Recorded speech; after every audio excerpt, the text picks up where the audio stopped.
there's a 2, there's a 3. Oh, hey West Coast Youth. Sorry, you just caught me doing my daily workout. That's a bit embarrassing. Anyway, hope you're having the best first day of your holidays, even though you're mostly staying indoors, getting TikTok famous. We're sorry there's no West Coast Youth on this Friday night, but we've got a video for you instead. Let's check it out. Chinese health authorities are still working to identify the virus behind a pneumonia outbreak in the central city of Wuhan. Cases of a mystery virus in China have tripled. China has identified the cause of the mysterious pneumonia outbreak in Wuhan.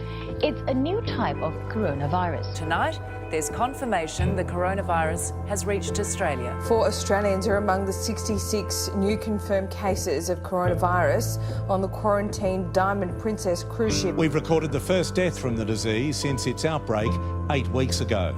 The 78-year-old West Australian man was being treated at a Perth hospital when he succumbed to the virus. Supermarket shelves are being stripped bare across Australia and New Zealand as shoppers stock up on essentials amid rising coronavirus fears. The World Health Organization has declared coronavirus a global pandemic. Agony in Europe tonight as Italy's death toll passes 10,000. I can't quite believe we're seeing these numbers. 919 people have lost their lives in the last 24 hours in Italy. That is by far the biggest loss of life in a 24-hour period, not just in Italy, but globally. Don't think that it's happening here and it can't happen everywhere else. It will. Because it will. How is it? Hell. Biblical. I kid you not.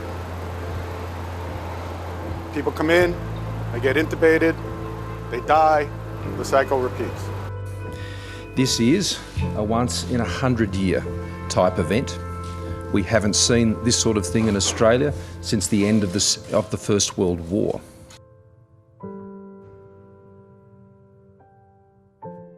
It feels like the world is falling apart. We're locked inside, the economy's collapsing, and all around the world bodies are piling up. And it doesn't look like there's any hope that it'll end anytime soon. To Jesus' disciples on Good Friday, it looked as if all hope was lost. They'd followed Jesus for 3 years, believing that he was the Messiah that they'd hoped for. And then on Friday, their dream was shattered. You see, the disciples had seen Jesus heal with just a touch or just a word.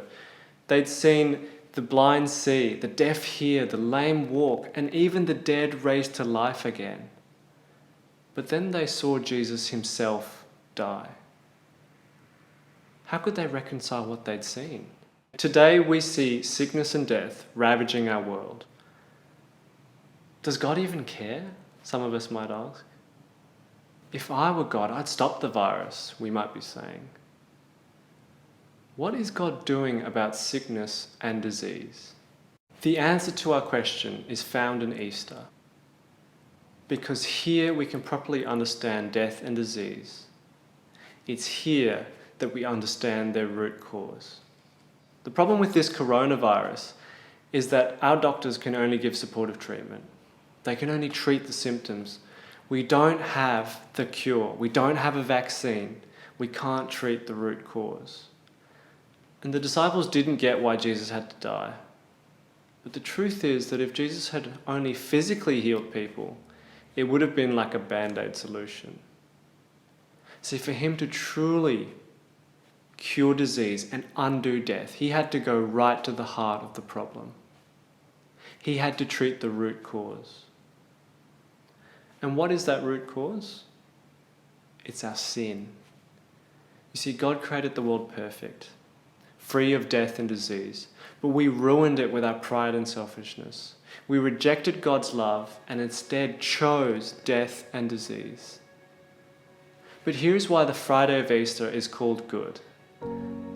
We read in 1 Peter that Jesus himself bore our sins in his body on the tree, that we might die to sin and live to righteousness. By his wounds you have been healed. You see, on the cross, Jesus suffered in our place. And on the cross, Jesus healed, not with his hands, but with his wounds. You see, Jesus suffered what we deserved so that we might have spiritual healing.